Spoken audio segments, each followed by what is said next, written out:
Hello student, जैसे हम लोग इससे पहले फर्स्ट वीडियो में हम लोग बात किए थे रेस्पिरेशन सिस्टम के बारे में।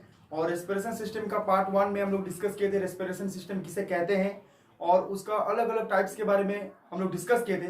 तो आज हम लोग देखेंगे रेस्पिरेशन सिस्टम का पार्ट 2 वाला जो वीडियोज है, इसमें हम लोग रेस्पिरेशन सिस्टम का कैरेक्टरिस्टिक्स के बारे में पढ़ेंगे, रेस्पिरेशन सिस्टम का टाइप्स के बारे में पढ़ेंगे और रेस्पिरेशन सिस्टम का प्रोसेस के बारे में हम लोग यहाँ पे डिस्कस करेंगे। ठीक है, तो चलिए स्टार्ट करते हैं। सबसे पहला हम लोग का जो पॉइंट होगा वो है characteristics of respiration process. Okay, पहला कैरेक्टरिस्टिक्स ऑफ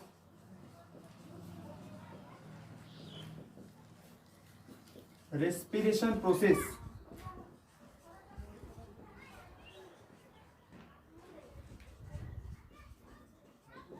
तो रेस्पिरेशन प्रोसेस में बेसिकली क्या होता है, यानी कि श्वसन तंत्र जो होता है उसमें इसका कैरेक्टरिस्टिक्स क्या होता है। कैरेक्टरिस्टिक्स कहने का मतलब होता है कि विशेषता।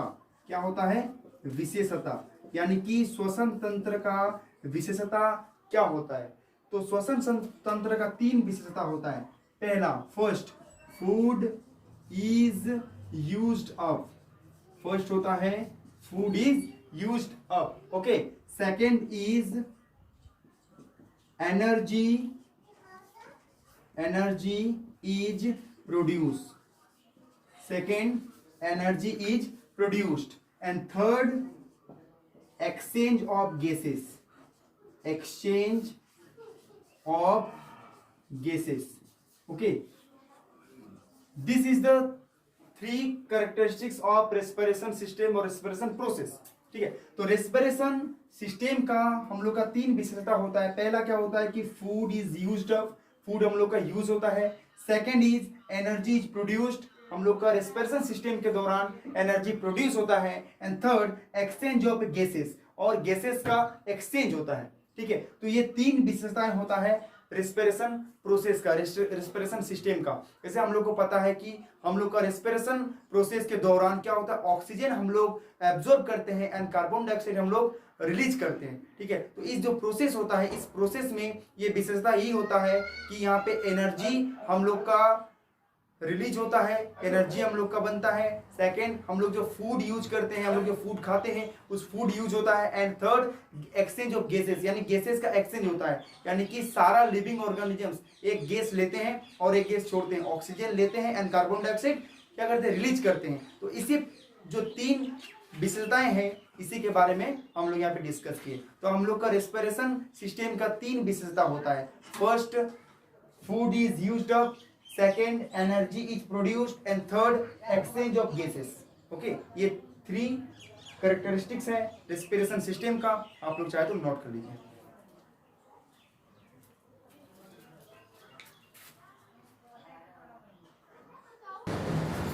तो कैरेक्टरिस्टिक्स हम लोग इसके बारे में देख लिए। नेक्स्ट हम लोग बात करेंगे कि रेस्पिरेशन सिस्टम का जो टाइप्स होता है कौन कौन सा है उसके बारे में। तो रेस्पिरेशन सिस्टम जो होता है वो बेसिकली 2 टाइप्स का होता है। बेसिकली वो 2 टाइप्स का रेस्पिरेशन सिस्टम होता है। First one is aerobic respiration and second one is anaerobic.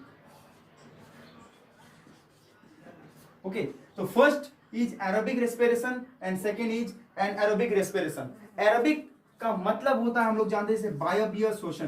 क्या होता है? बायोबियर। ओके, एंड सेकेंड एनएरोबिक मतलब होता है अबायोबियर।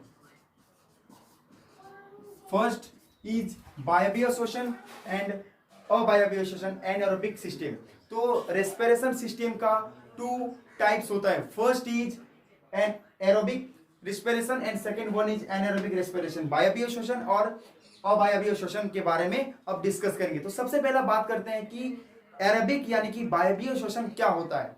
तो एरोबिक रेस्पिरेशन जो होता है, बायोबियर शोषण जो होता है, इसमें क्या होता है कि ऑक्सीजन, इसमें ऑक्सीजन के प्रेजेंस में जो रेस्पिरेशन पूरा होता है उसे एरोबिक रेस्पिरेशन कहते हैं। यानी कि इसका डेफिनेशन हम लोग ये लिख सकते हैं, presence of oxygen. Okay, aerobic respiration क्या होता है? प्रेजेंस ऑफ ऑक्सीजन में होता है। एंड एनएरोबिक रेस्पिरेशन जो होता है वो एब्सेंट ऑफ ऑक्सीजन, इसमें ऑक्सीजन के बिना ही ये रेस्पिरेशन पूरा होता है। ओके, तो एरोबिक में क्या होता है, ऑक्सीजन के उपस्थिति में जो रेस्पिरेशन पूरा होता है उसको एरोबिक रेस्पिरेशन कहते हैं। जैसे इंसानों में, प्लांट में, जानवरों में, ये सब में जो रेस्पिरेशन पूरा होता है वो एरोबिक रेस्पिरेशन होता है। एंड जिस रेस्पिरेशन में ऑक्सीजन की एब्सेंट में यानी अनुपस्थिति में जो रेस्पिरेशन पूरा होता है उसे एनएरोबिक रेस्पिरेशन यानी अवायवीय श्वसन कहते हैं। जैसे कुछ बैक्टीरिया होते हैं, कुछ बैक्टीरिया जो होते हैं वो एनएरोबिक यानी अवायवीय श्वसन के द्वारा श्वसन तंत्र उनका चलता है, उनका लाइफ एक्टिविटीज ऑक्सीजन के बिना ही चलता है। और कुछ ईस्ट भी है जो एनएरोबिक रेस्पिरेशन को पूरा करते हैं। ओके, देन एनएरोबिक रेस्पिरेशन का एग्जांपल हो गया east and bacteria, east and bacteria. And aerobic respiration का एग्जांपल हो गया animals and humans. This is example. तो रेस्पिरेशन सिस्टम का अभी हम लोग टाइप्स भी देख लिए कि 2 टाइप्स होता है। पहला होता है aerobic respiration and second one is anaerobic respiration. Aerobic respiration जो होता है वो ऑक्सीजन के प्रेजेंस में कंप्लीट होता है एंड एनएरोबिक रेस्पिरेशन जो होता है वो ऑक्सीजन के एब्सेंट में पूरा होता है। ऑक्सीजन के एब्सेंट में जो रेस्पिरेशन पूरा होता है उसे ईस्ट एंड बैक्टीरिया इसमें आता है। एंड एरोबिक रेस्पिरेशन में एनिमल्स एंड ह्यूमंस होता है जो ऑक्सीजन के प्रेजेंस में अपना रेस्पिरेशन कंप्लीट करते हैं। ओके, नोट कर लीजिए।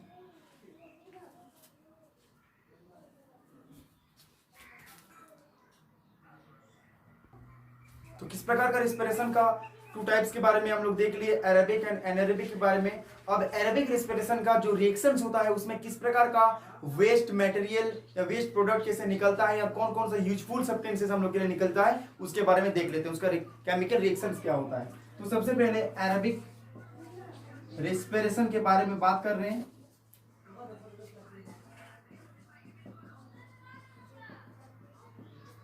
एरोबिक रेस्पिरेशन मींस वायवीय श्वसन। इसमें हम लोग अभी पढ़े कि एरोबिक रेस्पिरेशन में क्या होता है, जो ऑक्सीजन के प्रेजेंस में, ऑक्सीजन के उपस्थिति में जो श्वसन पूरा होता है उसे एरोबिक रेस्पिरेशन कहते हैं। इसमें एक्चुअली जो रिएक्शन होता है वो होता है, हम लोग को पता है, फूड ग्लूकोज जो ऑक्सीजन के साथ कंबाइन करके कार्बन डाइऑक्साइड,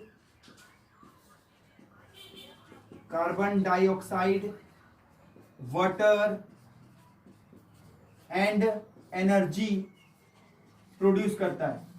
और ये energy more than 38 ATP, more than 38 ATP. ATP means, जैसे पहले वाला वीडियो में एटीपी का फुल फॉर्म के बारे में हम लोग बात किए थे। एटीपी मीन्स होता है एडिनोसाइन ट्राइफॉस्फेट। तो एरोबिक रेस्पिरेशन में बहुत ज्यादा एनर्जी यहाँ पे रिलीज होता है, 38 एटीपी एनर्जी यहाँ पे रिलीज होता है। तो एरोबिक रेस्पिरेशन में क्या होता है, जो ऑक्सीजन से कंबाइन करके जो रेस्पिरेशन पूरा होता है उसको एरोबिक रेस्पिरेशन कहते हैं। और जिसमें जो प्रोडक्ट निकलता है वो carbon dioxide, water and energy, 38 ATP से भी ज्यादा एनर्जी यहाँ पे रिलीज होता है। तो इसीलिए एरोबिक रेस्पिरेशन जो होता है वो बहुत ही अच्छे होते हैं एनएरोबिक रेस्पिरेशन से। अब हम लोग देख लेते हैं कि एनएरोबिक रेस्पिरेशन में क्या क्या निकलता है, किस प्रकार का केमिकल रिएक्शन होता है। पहले इसको नोट करिए।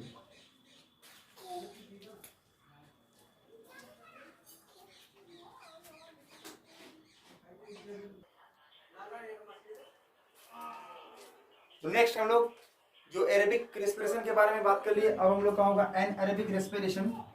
एनएरोबिक रेस्पिरेशन जो होगा इसके बारे में देख लेते हैं। तो एनएरोबिक जो रेस्पिरेशन होगा उसका केमिकल रिएक्शन किस प्रकार का होता है हम लोग पहले जान चुके हैं कि एनएरोबिक रेस्पिरेशन में हम लोग का ऑक्सीजन के एब्सेंस में जो रेस्पिरेशन पूरा होगा उसको कहते हैं एनएरोबिक रेस्पिरेशन। ओके, तो एनएरोबिक रेस्पिरेशन में क्या होता है, जो हम लोग का फूड ग्लूकोज होता है, फूड ग्लूकोज वो डिकम्पोज होता है। डिकम्पोज होके क्या चीज का फॉर्मेशन करता है ना, इथाइल एल्कोहल,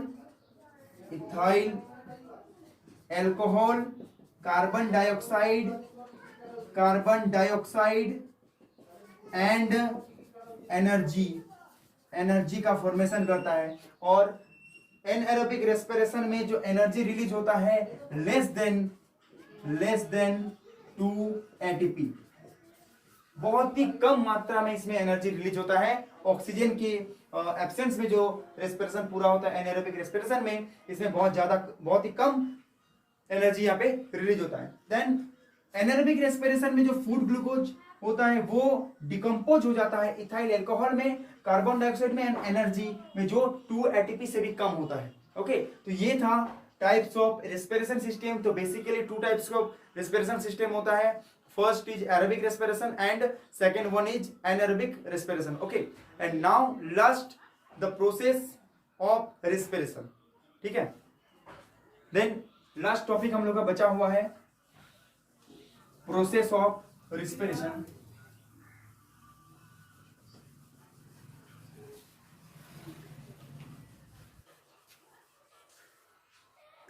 लास्ट हम लोग का टॉपिक है process of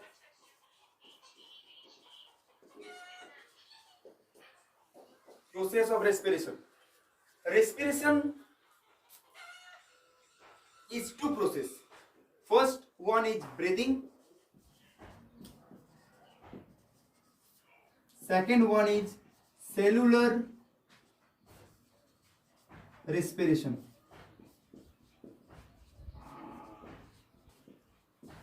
process of respiration, respiration का 2 प्रोसेस होता है। पहला होता है ब्रीदिंग एंड सेकेंड होता है सेलुलर रेस्पिरेशन। ठीक है, ब्रीदिंग हम लोग को सबको पता है कि ब्रीदिंग हम लोग का क्या होता है, जो हम लोग का एक्सटर्नल में हम लोग जो सांस लेते हैं उस प्रोसेस को कहते हैं ब्रीदिंग।